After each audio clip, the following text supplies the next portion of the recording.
Hello Redwell School. I'm Reverend Dawn Airy. I'm the vicar of Glen Eagles Anglican Church that meets in your school hall on Sunday mornings.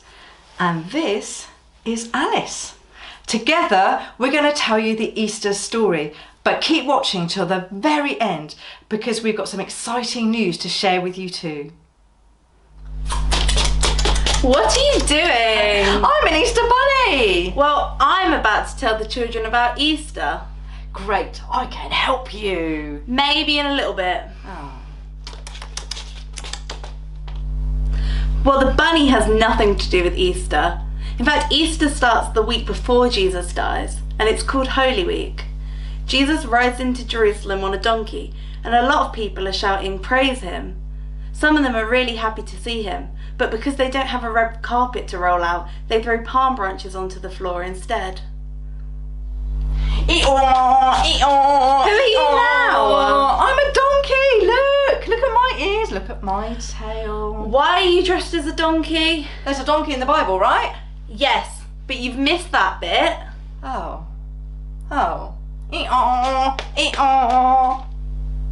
As Holy Week goes by, some of the authorities, leaders, people like that, they're not that happy that Jesus has come. In fact, some of them feel afraid and threatened because Jesus was so popular.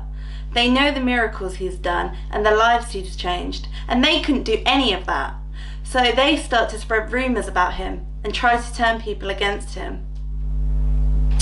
It turns out that some of the leaders were unhappy enough to be able to bribe one of Jesus' best friends with money so that he would tell them where Jesus would be so they could later arrest him. Fast forward a few days and we get to Thursday. It's called Maundy Thursday. Jesus and his friends, the 12 disciples, well, they're up in an upper room eating together. Jesus shares the bread and the wine with them, and he says to his friends, "Remember me each time you have the bread and the wine." They didn't really understand, but Jesus knew he was going to die.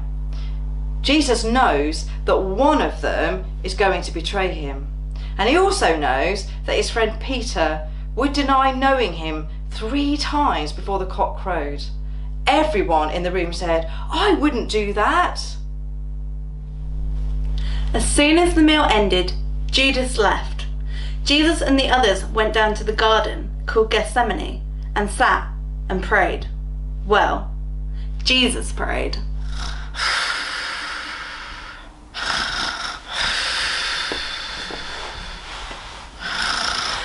Yeah, Dawn's got it. The others fell asleep. Jesus was distressed, but he knew this was the reason he had come to earth. Born as a tiny baby, he grew up and he knew what he needed to do. Back in the garden, all of a sudden there was a noise. Judas, supposedly Jesus' friend, was coming, followed by a crowd. But this wasn't a friendly crowd anymore. Judas kissed Jesus on the cheek, and that showed them which one Jesus was. And then they arrested him. Judas had betrayed Jesus, just like Jesus knew he would.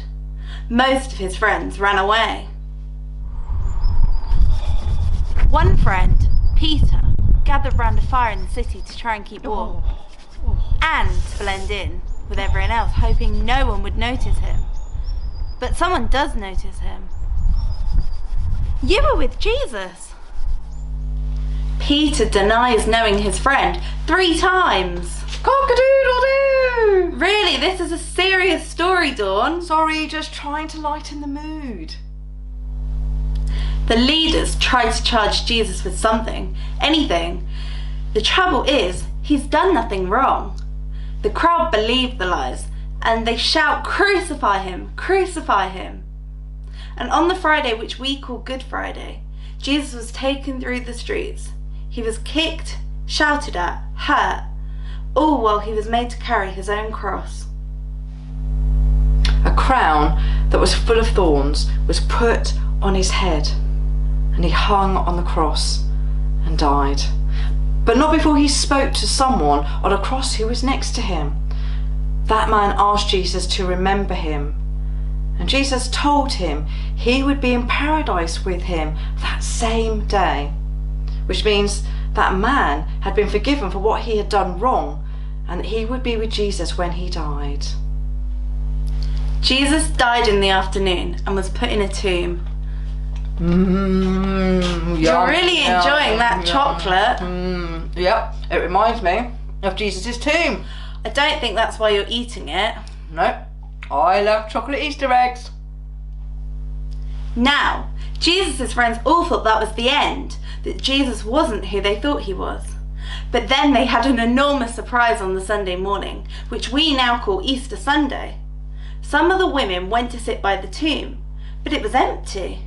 Jesus had gone. He hadn't been taken. He had literally risen from the dead. And over the next 40 days, he appeared to more than 500 people, all sorts of people. Yum, yum, yum. And that, children, is the story of Easter. But don't go away, because we've got some other news. Remember at the beginning I said I had some exciting news to share with you. Well, during the first week of your Easter holidays, that's called Holy Week. When you're out and about with your family or friends, perhaps by the leisure centre or near the school or out playing or walking with your family, you'll be able to find some of our painted rocks. Some of you may have found one last year or even the year before. This year, there's around 230 of these specially decorated rocks. If you find one, pick it up, take it home, but just one per person. And then, on Good Friday morning, we're running an Easter event here at Redwell School, 10 till 11:30 a.m, which you and your family are invited to. Now, everyone's invited, but if you've found a decorated stone, bring it along with you, and you'll be able to collect a chocolate Easter egg. Remember though, only one stone per person, because we want to make sure there's enough for everyone. If you haven't found a decorated stone, don't worry. Come along and there'll be plenty of goodies for you to take home. Have a fantastic Easter holidays, Redwell School.